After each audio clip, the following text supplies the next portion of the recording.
we're looking at putting together a plan for the future, a budget. So let me think through this with you. You can look on the Excel sheet that you've got in Canvas to try to follow along with some of this. Um, on the right hand side, I have what's called a bill of materials. A bill of materials is like the recipe for making your product. So let me enlarge this just a little bit.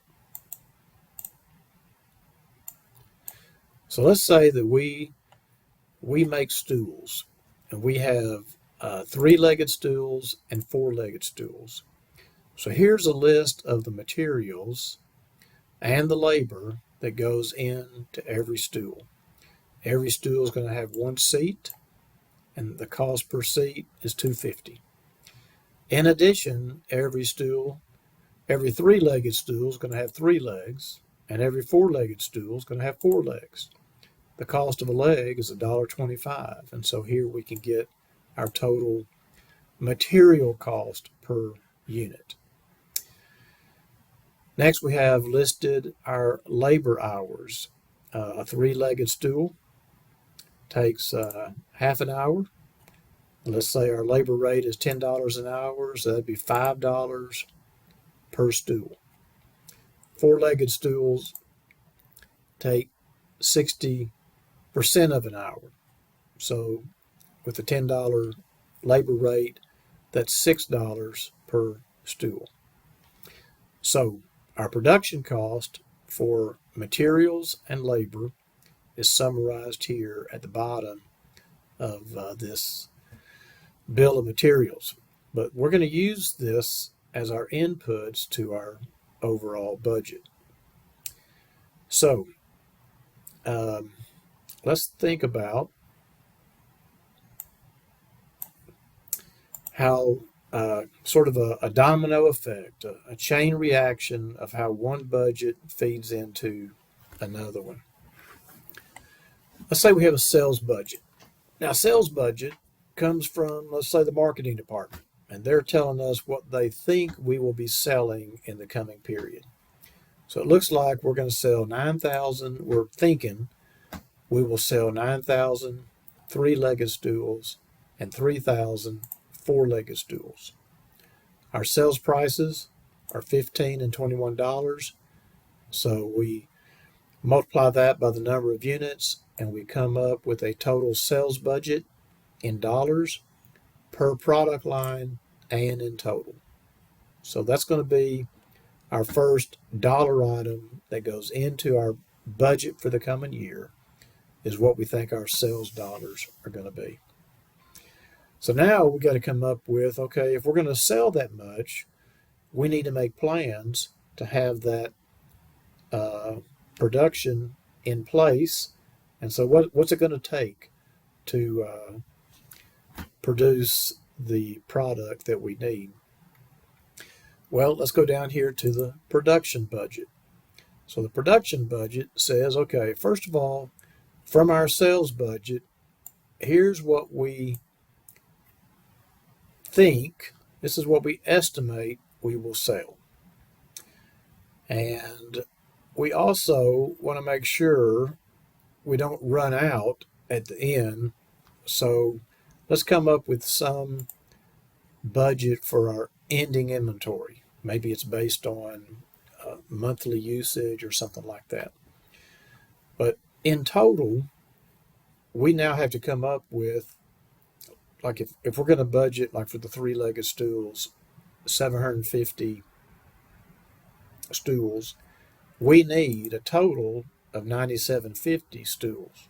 What we plan to sell plus our ending inventory tells us how many we need. Well, some of those will come from our beginning inventory. We already know what that is because that's what we have sitting there now. So we can subtract out our beginning inventory, and that tells us how much we need to produce.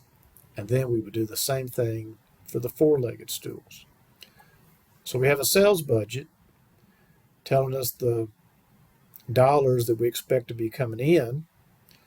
And now we know how many stools we need to produce. So we need to figure out, okay, we got to come up with the materials and the labor and even the overhead to get all of that production accomplished. So for this budgeted number of stools, I'm going to continue talking about the three-legged. We plan to make 9,350 stools. So we'll start with that. Each of those stools has to have a seat. So we need 9,350 seats.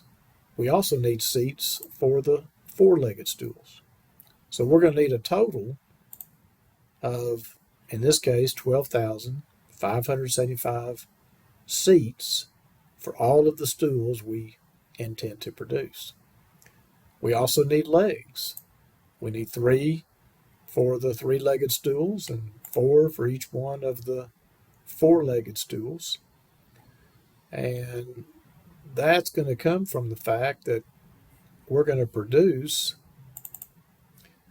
like in this case, 3,225 four-legged stools. Each of them needs 4 legs.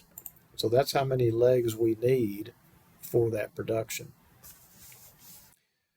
So add all that together, and now we know how many seats and how many legs we need to produce the stools that we plan to produce.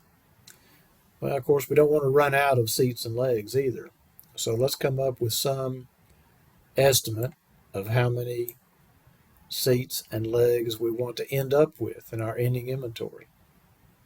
So that tells us the total number of seats and legs that we need. Some of them we already have in beginning inventory, so I'm just giving you those numbers. So now we know that we need to purchase, in this case, 15,219 seats. We know that it costs $2.50 per seat. That comes from our recipe, our bill of materials. So our budgeted cost of purchases is $38,047 for the seats. And then we come up with how much we're going to have to pay to purchase the legs that we're after. If we add all that together, that gives us a total budget for the materials that we have to purchase, both seats and legs. So that's our purchases budget. And we're going to put all these budgets together here in just a minute. Well, we also, we know from our production budget how many stools we plan to produce. Well, we know how many hours per stool it takes. And so we can come up with the total number of labor hours will be involved for that production. For the three-legged stools and also for the four-legged stools. So that gives us a total number of hours of production, labor hours we'll be needing. Multiply that by our $10 labor rate, and we come up with, in this case, $66,100 that we need to budget, plan on spending for our labor cost. So what we've done is we've taken our bill of materials, that's the inputs for each unit, and we've used that to come up with a total budget for sales, production, and then the pieces of production, the materials, and labor. So the big picture is the sales budget provides the inputs, based on what we plan to sell. That provides the inputs to what we need to produce, and what we need to produce provides the inputs to what we need to purchase in terms of material, what we plan to spend for labor, and then we will also use that in terms of coming up with our overhead budget based on how our costs behave.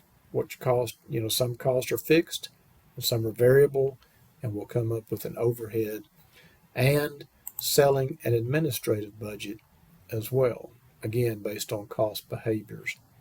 But when we put all of that together, we're able to come up with our overall budgeted financial statements for the period. And I think I've got something up here.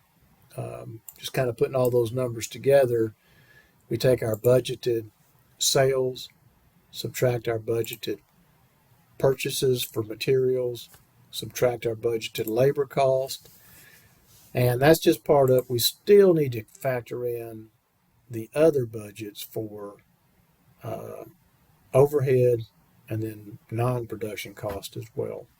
But the point is kind of the domino effect of how one budget feeds into another one. And as you're thinking about making plans for the future, you might ask yourself, okay, what's the biggest unknown about the future? And of course, from running a business perspective, the biggest unknown is how much demand is there going to be for your product? And what's interesting is that big question mark, that big unknown, that is the primary input that makes all of these other budgets kick into gear, because all of this is driven by how much we think we will sell to our customers. So it's a very important process to go through. Really helps you to get your plans straight ahead of time, but at the same time understanding the need for flexibility, because sometimes things don't play out the way you intended. Okay, now once you have your budget in place, you also periodically, it's a good idea to compare actual results to what your plans were to have a better understanding of where we came out to the good and where we fell short. We can improve our budgeting process when we understand some of the ways that we missed the target, the last go around.